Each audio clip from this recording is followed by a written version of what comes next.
New Warriors. Who was even on this team? Oh wait, Firestar is here? Never mind. This is the greatest team of all time. Welcome back to Reading Every X-Men Comic Ever, the series where I start yet another long-ass ongoing. This week, I continued Wolverine Volume 2 with issues 26 through 33, and I started New Warriors with its first 5 issues. Now, if you're wondering why I'm reading New Warriors, I'll answer that later when we get to them in the video. But before that, we have to talk about Wolverine. Wolverine, the series, this week is a big week, as not only do we cover most of Joe Duffy's run, including the Lazarus Project arc, but it's also the start and first arc of Larry Hama's run on Wolverine. Larry Hama's run as writer on this book is legendary. Not only does he have over triple the amount of writing credits as the next highest writer, at a total of 84, but from everything I've heard, it is one of, if not the best Wolverine run of all time. People love Hama's Wolverine, and to be honest, just based on these 3 issues I read this week, I get it. I am getting ahead of myself, though. To get to those issues, we first need to go through Joe Duffy's 6-issue run. I actually already covered the first of these issues, issue 25, last time we talked about Wolverine Volume 2. It was the one where he babysat the kid and we learned some of Logan's upbringing, potentially. I don't think I gave it a lot of time in that video, because while I did like it, I didn't love it and didn't have much to say about it. The remaining 5 issues, which I read this week, however, were a significant improvement. Wolverine 26 is yet another one-off. An old friend of Logan's is assassinated and he journeys to find the culprit and the reason why. It is an incredible story with an equally incredible art that shows the dangers and consequences of greed. How even the smallest things, such as a simple teacup, can have the biggest of impacts. It's easily one of my top 3 issues of Wolverine Volume 2 so far, so please check it out if you haven't. It's phenomenal. This moves to issues 27 through 30, which are the Lazarus Project arc. After Jessica almost dies, Wolverine learns of a plan to attack a small island village off the coast of Madripoor for an item called the Master Form. After an engagement, Wolverine washes up on the shore of this island with no memory of why he came here or even who he is. But it all comes back to him once the massacre of the village begins, and by that point it is too late. And the only thing he can do is work with Karma and a young soldier named Target to avenge those he, even for a brief time, called family. Just over halfway through the last issue, there is a great sequence where Karma confronts her uncle, who had helped facilitate this entire plan. And I think the sequence communicates the entire message of the story extremely well. They matter because they were human beings. I did not have to know them to care. On its own, that is an extremely poignant and powerful statement, but it is punctuated by the line, everyone is a part of someone's family. And to me, I can't think of anything better to really embody this arc.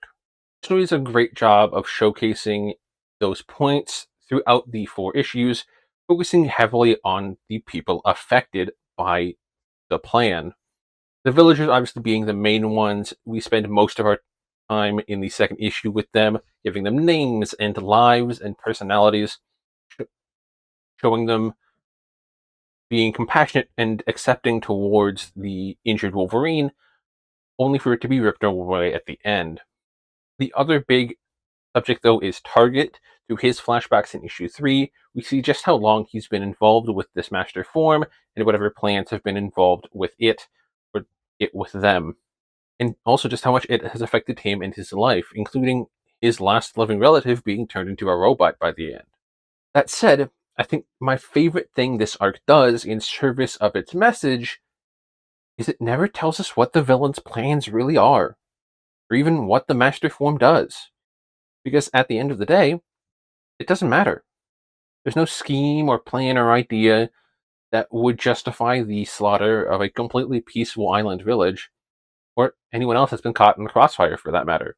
We spend so much time alluding to this plan, but we never know the details, and I think that's by design, and I love that. We don't need to know what the plan was to understand its consequences. But that's the Lazarus Project. It's an incredible arc. If I had to say one thing about it that I didn't love, it's probably the art in issue 30.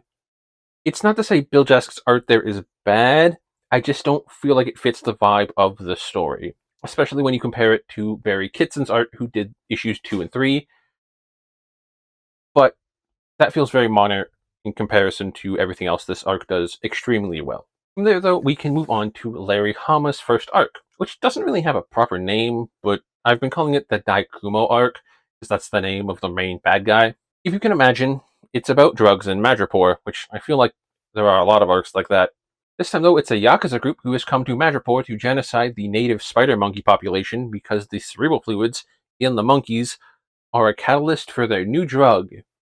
They also do their research and know that the man known as Patch will be a problem for them, so they attack him first and try to take him off the table. If you can imagine, that doesn't stick, albeit they get a lot closer than most, and Wolverine rises from the dead to take all of them out. This is an excellent first arc. The story, while having familiar elements, has a lot of differences that keep it fresh and interesting, plus it's extremely well paced. Something else I love about these issues is that they're great at subverting expectations, especially when it comes to the finale. The two big examples of this being the death of Daikumo himself, who you'd expect to be killed by Logan, but is instead killed by a young woman named Reiko, who was forced to work for the Daikumo. And then we have the prophecy for the enforcer, whose name is Goro, who states multiple times that when he dies, he's to be killed by a blade wielded by a dead man, which obviously Wolverine fits that bill to a T, but in the end, Logan goes out of his way not to kill him and to essentially make the prophecy false. All in all, this is a fantastic arc. I highly recommend it. It's a great start to what I hope is an incredible run. But before we move on, I do also want to mention that the art by Mark Silvestri in this arc is phenomenal. It has some truly incredibly looking sequences. Specifically, I think the scene where Wolverine is dying and has the death vision of Jean is just beautiful. But that is Wolverine all finished for this week, and we can move on to something a little less serious. The New Warriors, written by Fabia Nicieza with art by Mark Bagley. This book follows the formation and ensuing shenanigans of the titular New Warriors. Night Thrasher, Nova, Marvel Boy, Namorita, Firestar, and Speedball. Like I mentioned at the beginning, this is not a typical X-Men book. It's not a team I really associate with the X-Men. And so some of you may be asking why I'm reading it. And the answer is because it's 50% mutants. Firestar, obviously, because we've already covered her origin a while back. Namorita, because she's a cousin of Namor. And Marvel Boy are all mutants. And the rest are not. But that 50% is really what matters for me to have considered this book. New Warriors begins with Night Thrasher bringing the team together as he wants, but then they all end up fighting a fake Terrax and they become a group of 6. And then they deal with a man from Night Thrasher's past named Midnight's Fire. They get blackmailed by Mad Thinker and fight Gentek's newest batch of weirdos called Psionex and attempt to stop a man named Star Thief from blowing up rockets. I really enjoyed these first 5 issues. While the plots themselves were nothing special, they were still enjoyable, and it helped facilitate the real meat and potatoes of the book, which is the characters and their dynamics. I love how each character feels unique and distinct, and there are very clear directions for each character to go with both the relationships and just plot-wise. Obviously, of the group, Firestar is still my favorite, but we are still very early on, and I look forward to learning more and warming up to this whole cast of characters. Speedball is already quickly growing on me, and I'm happy to see that Namorita is not as abrasive as her cousin is whenever he appears.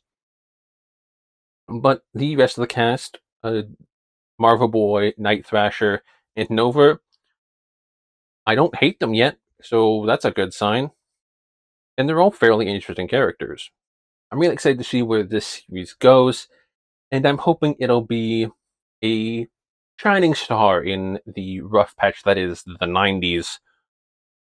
But that is all for this week. I hope you all enjoyed this video. If you did, please hit the like button and comment your thoughts down below. Next week is the big one. Extinction begins. I will see you then.